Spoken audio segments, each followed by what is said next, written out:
मैं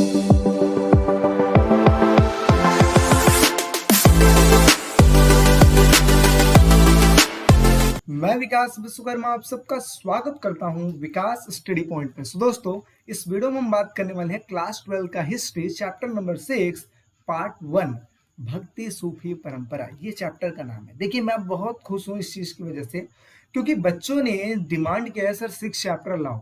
तो जाहिर सी बात है, अगर 6 चैप्टर के लिए डिमांड कर रहे हैं तो 5 तो पूरा कर ही लिए होंगे। चलिए, बहुत अच्छी बात है, आप लोग बहुत ही बेहतरीन ढंग से तैयारी कर रहे हैं और ऐसे ही आप लोग के अच्छे नंबर आने चाहिए। देखिए, यहाँ पे एक चीज और मैं आपको बता दूं कि अगर आपका 5th चैप्टर कंप्लीट हो चुका है तो टेस्ट देना अनिवार्य है। टेस्ट जरूर दीजिएगा, इससे पता हमें ये लगेगा कि आप कितना स्टडी कर रहे हैं। देखिए, इससे फायदा ये भी होगा कि एक तो आपका लिखना सही हो जाएगा और ऊपर से आपके अच्छे मार्क्स भी देखने को मिलेंगे, जैसा कि इस साल देखने को मिले। अब चलिए फटाक से स्टार्ट करते हैं। देखिए, यहाँ पे सबसे पहली चीज चैप्टर नंबर 6 तो आपको याद ही है, भक्ति सूफी परंपराएं। ये है क्या, किस बला का नाम है, उस चीज को हम समझते हैं। ठीक है, ध्यान से समझिएगा, बहुत ही लॉजिकल वाइज आपको चीजें समझ में आएगी। ठीक है, ये बात हो रही है 8वीं से लेकर, ठीक है, 8वीं से लेकर 18वीं सदी की। किसकी बात हो रही है? सदी। यानी कि अगर कहने का मतलब मोटा मोटी अगर देखें तो 8 से लेकर 8वीं सदी 18वीं सदी। इसका मतलब ये होता है कि लमसम अगर मोटा मोटी अगर देख लें तो अगर हम देख लें तो कहीं ना कहीं ये 1000 साल के बीच की बात हो रही है। ठीक है, तो अब ध्यान से देखिए, यहाँ पे सबसे पहले लिखा है, हमारा टॉपिक है कि भारत में भक्ति सूफी आंदोलन। यहाँ पे दो अलग अलग चीज है, एक है भक्ति आंदोलन, एक है सूफी आंदोलन। यानी कि इस टॉपिक का हम ये पढ़ने वाले हैं कि इसमें भारत में भक्ति आंदोलन क्या था, भारत में सूफी आंदोलन क्या था। देखो, एक ओवरव्यू मैं दे देता हूँ इस पूरे चैप्टर का, इसमें आपको समझ में आ जाएगा। आपने भक्ति के बारे में तो सुना होगा कि जो लोग हैं जो भक्ति करते हैं, जो पूजा पाठ करते हैं, है ना, मंदिरों में जाते हैं, पूजा करते हैं, है ना, अपनी अर्जी लगाते हैं, वो तो हो गई भक्ति। अब सूफियों की अगर मैं बात करूँ तो सूफी एक तरीके से आप समझ सकते हो इस्लामों की बात हो रही है, जहाँ पे जैसे इस्लाम से ही मुस्लिम वर्ग आए हैं तो उनके बारे में बात हो रही है। ठीक है, तो यहाँ पे भक्ति और सूफी आंदोलनों के बारे में हम पढ़ने वाले हैं। अब हम ये भी देखेंगे कि भक्ति आंदोलन जो हुआ था क्यों हुआ था, इसमें भी हम देखेंगे कि भक्ति कितने टाइप्स की होती है। ठीक है, साथ ही साथ सूफी क्या है, सिलसिले क्या है ना, और जियारत क्या होती है, बहुत सारी ऐसी चीजें हैं जिनके बारे में हम पढ़ने वाले हैं। ठीक है, तो उस टाइम पे कैसे कैसे भक्ति आंदोलन हुआ, कैसे कैसे सूफी आंदोलन हुआ, इन्हीं सब चीजों के बारे में हम पढ़ने वाले हैं। तो अब एक एक करके चीजें कंप्लीट करेंगे। तो जैसा कि मैंने बताया आपको टॉपिक में, भारत में भक्ति सूफी आंदोलन, सबसे पहले हम बात करेंगे भक्ति आंदोलन की, फिर हम बात करेंगे सूफी आंदोलन की। ठीक है, तो देखिए, समय के साथ साथ समाज में कई ऐसे लोग उभरे जिन्होंने प्रचलित धर्मों की कमियों का विरोध किया। देखिए, प्रचलित धर्म, प्रचलित का मतलब होता है जो कि चलता चला आ रहा हो। अब बहुत सारे ऐसे धर्म है, जब से जाहिर सी बात है कि जब से इंसानों को थोड़ी बुद्धि हुई तब से वो समझने लगे कि ये अपना है, पराया है, हमें ऐसा करना चाहिए, उनको वैसे करना चाहिए। तो जाहिर सी बात है धर्म भी बना होगा। तो जो धर्म है, धर्मों में बहुत सारी कमियां होती हैं। जैसे आपको पता है बहुत पुराने टाइम से जाति प्रथा चलती आ रही है, भेदभाव चलते आ रहा है, आपस में अस्पृश्यता चलती आ रही है, जो कि हम पहले ही पढ़ रखा है ना। चांडाल वाले जो चैप्टर, चांडाल के बारे में हमने चैप्टर में पढ़ा था, तो उसमें हमने देखा था ना अस्पृश्यता, जिसको छुआ भी नहीं जाता था। सती प्रथा हमने पढ़ लिया है, वर्ण व्यवस्था पढ़ लिया है, ब्राह्मण क्षत्रिय वैश्य शूद्र, ये सब चीज हमने पढ़ लिया है। तो इतनी सारी चीजें हमने पढ़ लिया है, तो उसमें हमने भी देखा बहुत सारी कमियां हैं। जैसे क्या कमियां? वर्ण व्यवस्था में जरूरी है कैटेगराइज करना। सती प्रथा जो आप कर रहे हो सही कर रहे हो क्या, गलत कर रहे हो? अस्पृश्यता जो कर रहे हो गलत है ना। तो इन्हीं सभी चीजों के बारे में ये सब क्या है, कमियां है। क्या है? कमियां है। अब होता क्या है, इन कमियों को दूर करने के लिए कुछ लोग जो होते हैं ना, कुछ लोग होते हैं एक आंदोलन चलाते हैं, उसी को क्या कहते हैं, भक्ति आंदोलन कहते हैं। ठीक है, और भक्ति आंदोलन करने के साथ साथ वो एक नए मार्ग की ओर हमें मतलब अग्रसर करते हैं, मतलब बढ़ाते हैं, एक नया मार्ग हमें दिखाते हैं। इसी को हम क्या कहते हैं, भक्ति आंदोलन कहते हैं। समझ में आया? पहला लाइन, पहला लाइन समझ गए, समझ लो पूरा चैप्टर समझ में आ गया। समय समय के साथ समाज में कई ऐसे लोग उभरे थे जिन्होंने प्रचलित धर्मों की कमियां निकाली। कमियां क्या थी? यही सारी चीज थी जो कि मैंने नीचे पढ़ा दिया है, और इनका इन्होंने विरोध किया और एक नए धर्म, एक नया मार्ग दिखाया, और इसे ही भक्ति आंदोलन का नाम दिया जाता है। भक्तिवाद के उदय का एक और कारण यह माना जाता है कि संतल्लित काल के साथ ही भारत में तीव्र गति से इस्लाम का प्रचार और प्रसार हुआ। यहाँ पे देखिए, भक्तिवाद का एक उदय का और कारण हम बोल सकते हैं, और वो क्या है? वो ये है कि भारत में इस्लाम धर्म का प्रचार और प्रसार। अब इसका क्या लॉजिक है अभी आप नीचे समझ जाएंगे, ठीक है। अब ये समझिए सल्तनत काल क्या है। सल्तनत का मतलब होता है उस टाइम पे जितने लोग जो थे, मतलब जितने राजा महाराजा थे जिन्होंने भारत पे आक्रमण किया, उन्हीं सभी चीजों के बारे में हम बात करने वाले हैं कि जो अपनी सल्तनत यहाँ पे हुकूमत चला के गए थे, मोहम्मद गौरी से लेकर बहुत सारे ऐसे लोग हैं। तो सल्तनत काल के बारे में हम दूसरे पार्ट में पढ़ेंगे, सिर्फ सल्तनत काल के बारे में। अभी बस इतना आप समझिएगा कि भक्तिवाद के उदय का एक कारण ये भी है कि सल्तनत काल के साथ ही भारत में तीव्र गति से यानी कि तेजी से इस्लाम धर्म का प्रचार और प्रसार हुआ था।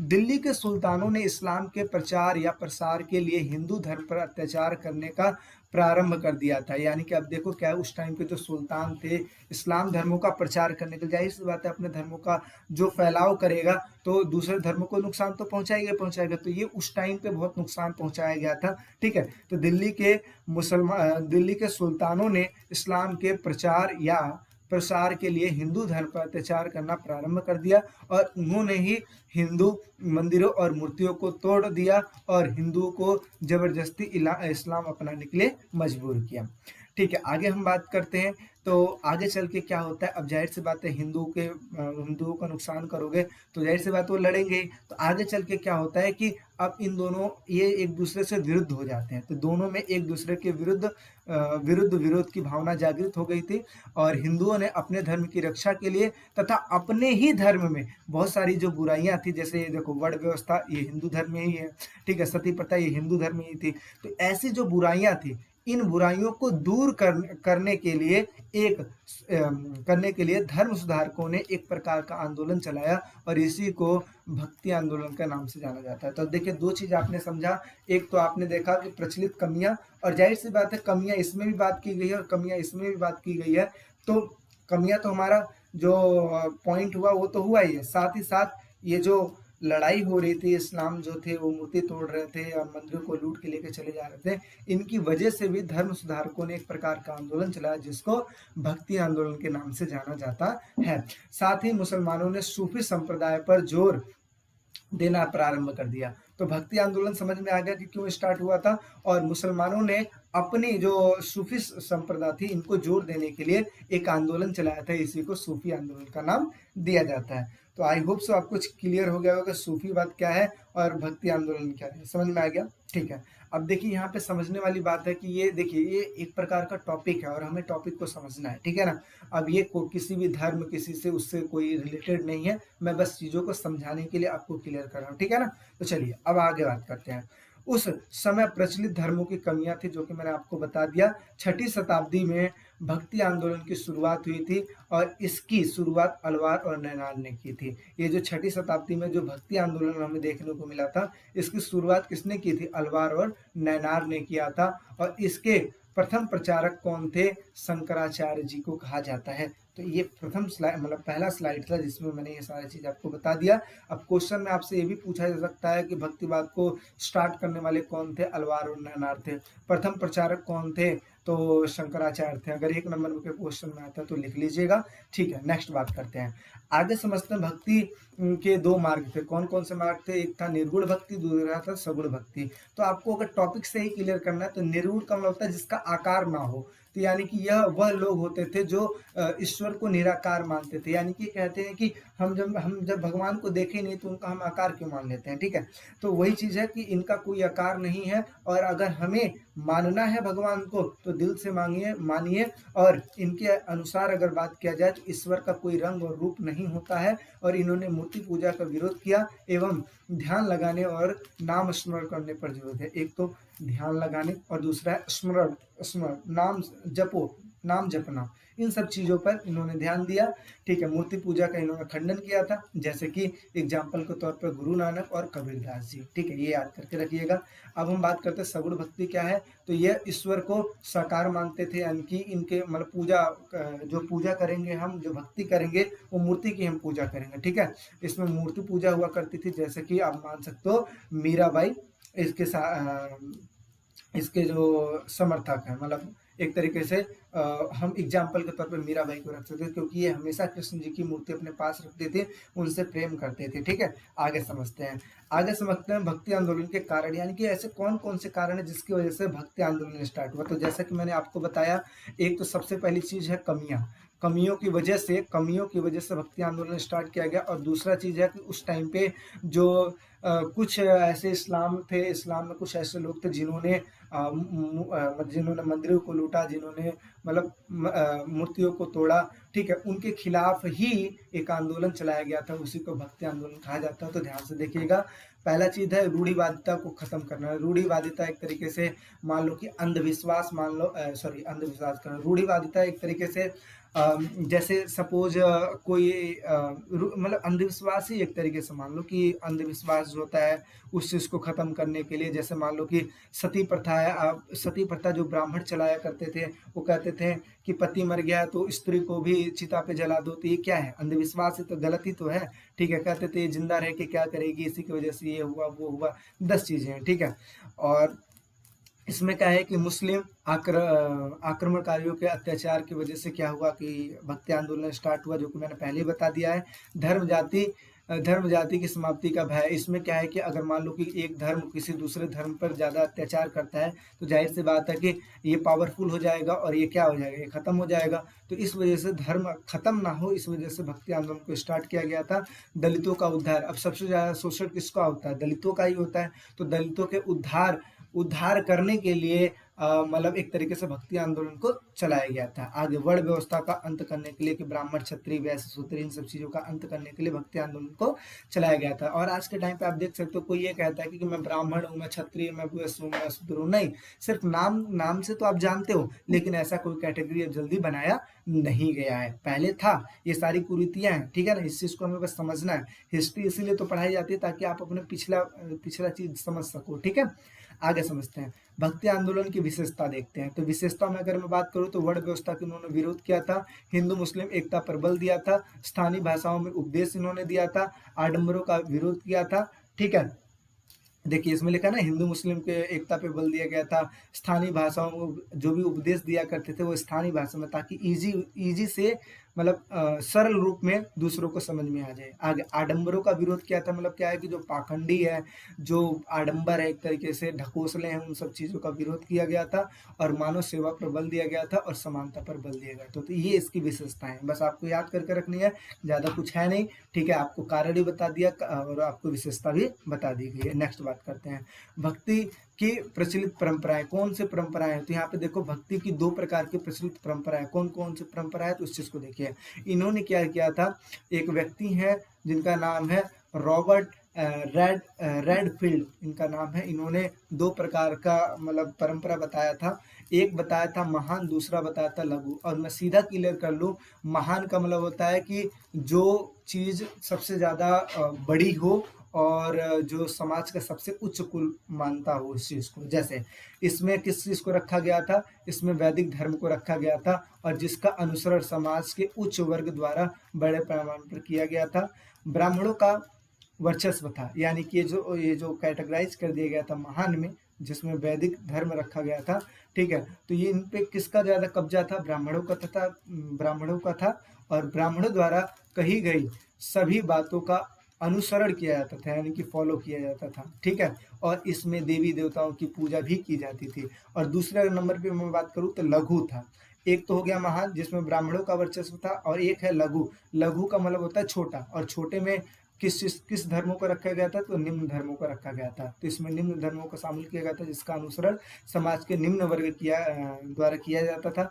उदाहरण के लिए क्षेत्रीय देवी देवता, यानी कि अपने अपने क्षेत्र में, आप गांव में चले जाओ, बहुत सारे देवी देवता देखने को मिलेंगे, अपने अपने क्षेत्र में देवी देवता देखने को मिलेंगे, तो वो सब लघु में आते हैं। ठीक है ना, उनके अनुसार भविष्य में जाकर यह दोनों व्यवस्थाएं आपस में मिल गई है, और क्षेत्रीय देवी देवताओं को वैदिक धर्म के देवी देवताओं के साथ शामिल कर दिया गया है। पहले तो ये अलग था, ये अलग था, लेकिन आगे चल के क्या होता है भविष्य में, ठीक है, इन दोनों को आपस में मिला लिया गया है, और क्षेत्रीय देवी देवता और वैदिक धर्म आपस में एक दूसरे से जुड़ गया है। तो दोनों चीज समझ में आ गया। एक तो मैंने आपको समझा दिया, पहले महान था, दूसरा लघु था। महान में वैदिक धर्म था, लघु में निम्न धर्म था। आगे चल के इन दोनों को शामिल कर दिया गया, बस यही है। नेक्स्ट बात करते हैं।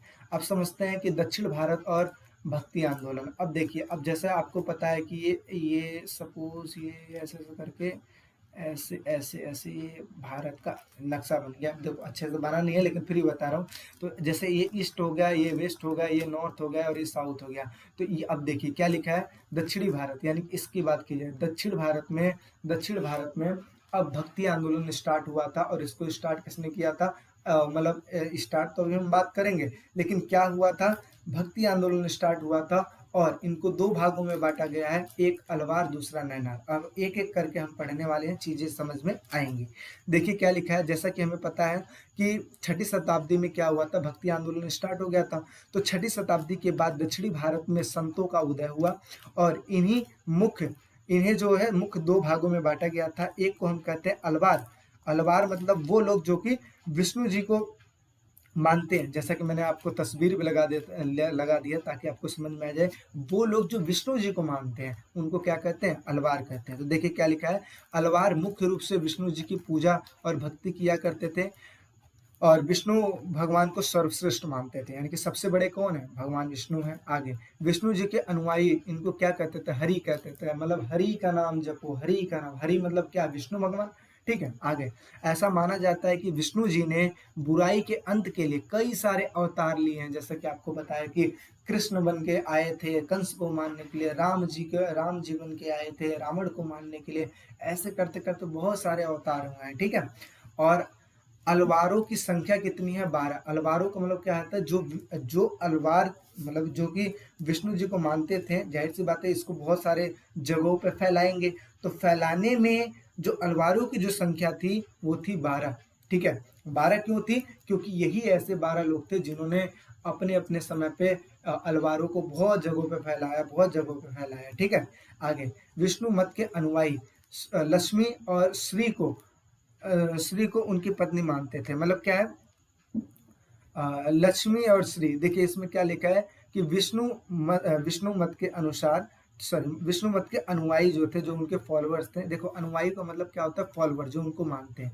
विष्णु मत के अनुयायी लक्ष्मी और श्री को उनकी पत्नी मानते हैं, कि एक तरीके से ये जो लक्ष्मी जी है, ठीक है, वो कौन है, विष्णु जी की पत्नी है। ठीक है। आगे समझते हैं। दक्षिण में विष्णु के अनुयायी को अलवार कहते हैं और इनके कुछ मुख्य जो संत हुए, जैसे कि जो हम 12 पढ़ रहे हैं ना, इनमें से 3 को मैंने एक साइड लिख लिया, जो कि कुछ ज्यादा ही बड़े बड़े संत थे इस वजह से, और इनका नाम तो हमेशा पूछता है। ठीक है ना, तो इस चीज को याद करके रखिएगा। देखिए क्या है, इनके मुख्य संत थे, कौन कौन से संत थे, एक का नाम है, पहले का नाम है नमालवार। ठीक है, नमालवार। दूसरे का नाम है तोदरा डिपोडी। ठीक है। तीसरे का नाम है अंडाल। ठीक है। तो अंडाल और ये दोनों 3 आपको नाम बस देख लेने हैं, और याद करने के लिए मैं बोलूँ तो तीसरा वाला याद कर लीजिएगा कि अलवारों को फैलाने में सबसे ज्यादा जो भूमिका थी वो अंडाल की थी, ये याद कर लीजिएगा।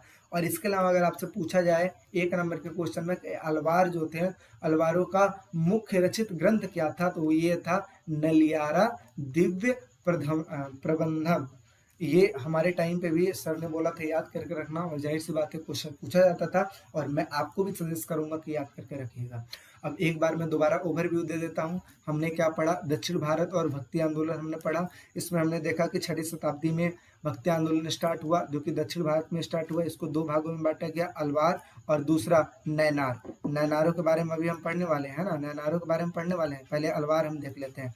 अलवारों में हमने देखा कि विष्णु जी की पूजा होती है, इनको सर्वश्रेष्ठ माना जाता है, इनको हरि के नाम से जाना जाता है।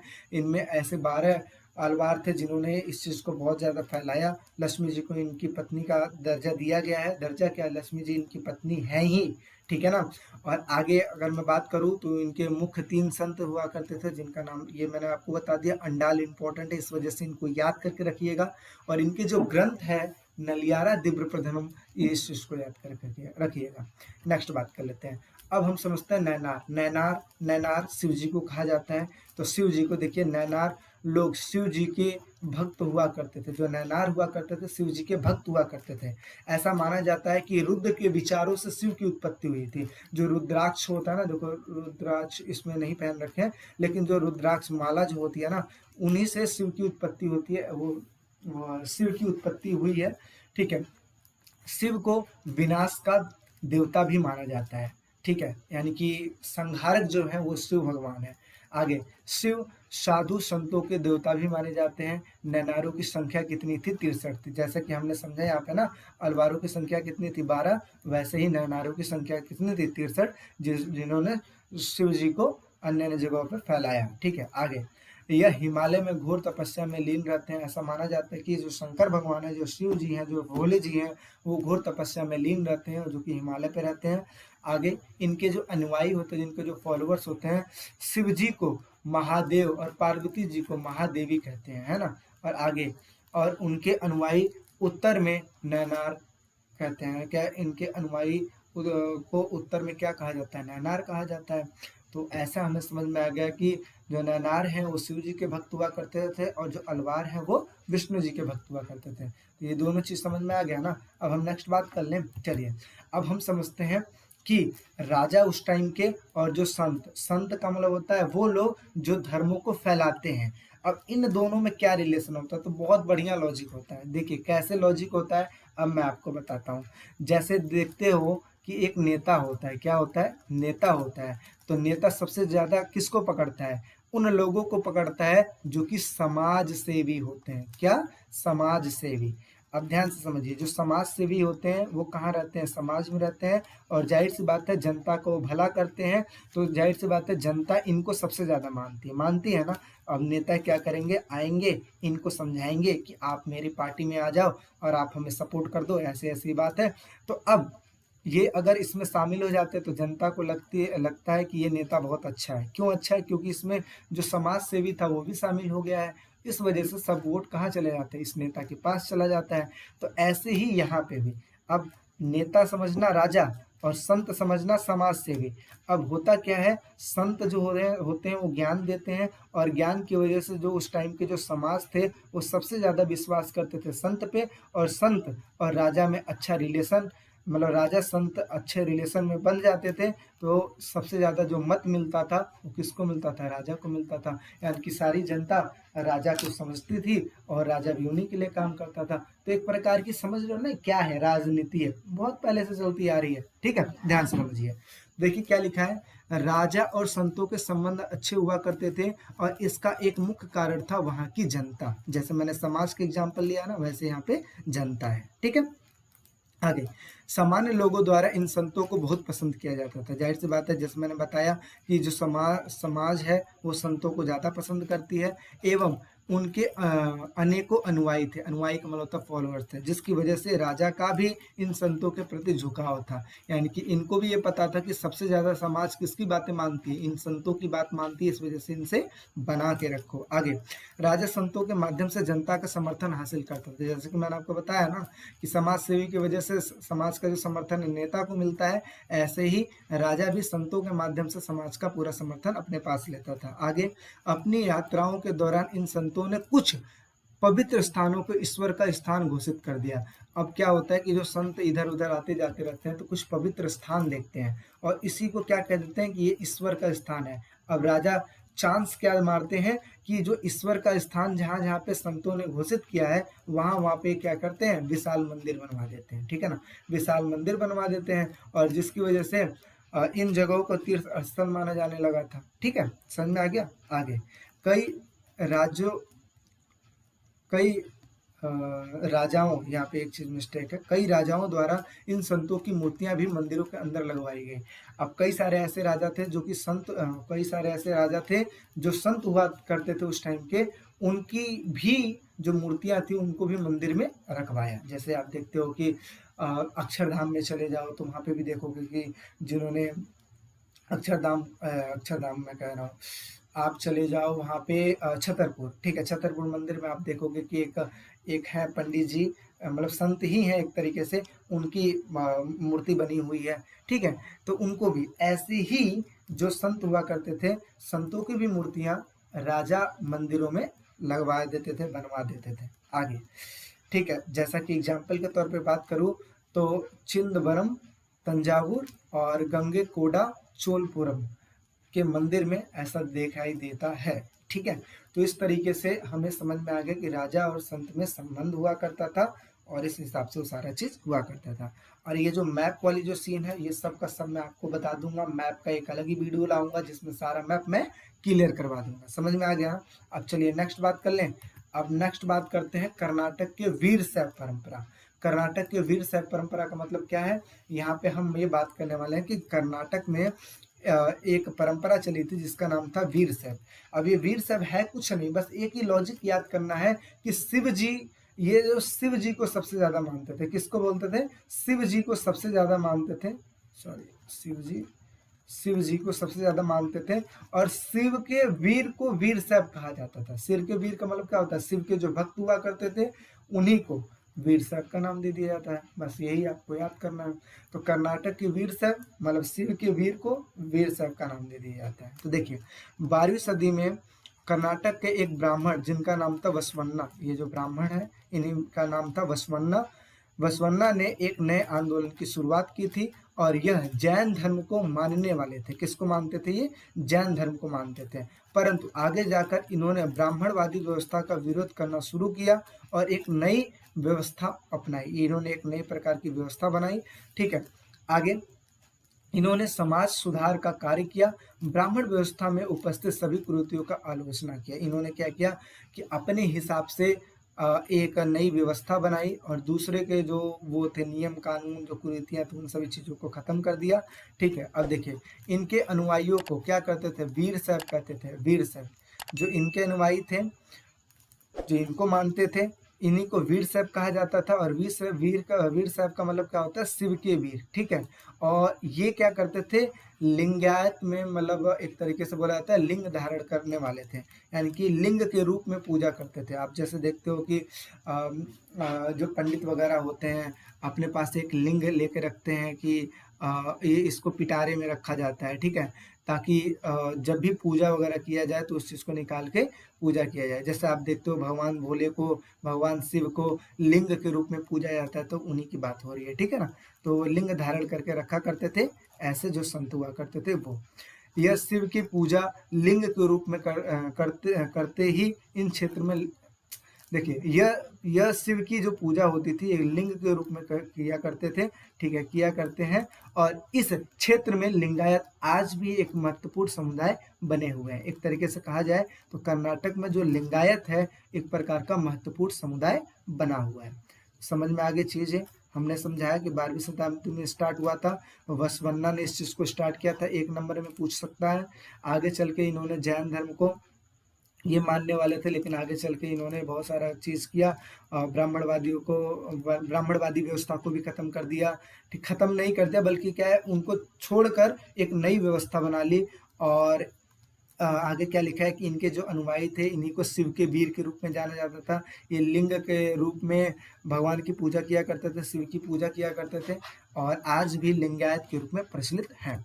अब देखिए यहाँ पे देखिएगा लिंगायतों की विचारधारा कुछ इस प्रकार है। किस प्रकार है, देखिए ये मन दिखा ना, लिंग के रूप में ऐसे पूजा किया करते थे। तो देखिए लिंगायत ऐसा मानते हैं कि भक्त मृत्यु के बाद शिव में लीन हो जाएंगे, यानी कि जो भक्त हैं जो मृत्यु हो जाएगी तो कहाँ लीन हो जाएंगे, शिव में लीन हो जाएंगे और इस संसार में दोबारा नहीं लौटेंगे। इनका विचार यही है कि हम दोबारा संसार में नहीं लौटेंगे। और ये है वो जिन्होंने इस चीज को स्टार्ट किया था, वसवन्ना नाम के जो व्यक्ति हैं ये है।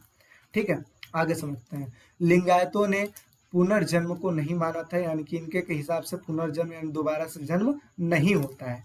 आगे लिंगायतों ने जाति प्रथा का विरोध किया था, अस्पृश्यता का विरोध किया था, यानी अस्पृश्यता समझते हो ना आप कि छुआछूत का विरोध किया था इन्होंने। आगे शवों को जलाने के बजाय दफनाने पर जोर दिया था। इनके हिसाब से शव को जलाने से ज्यादा दफना दिया जाए तो ज्यादा अच्छा है।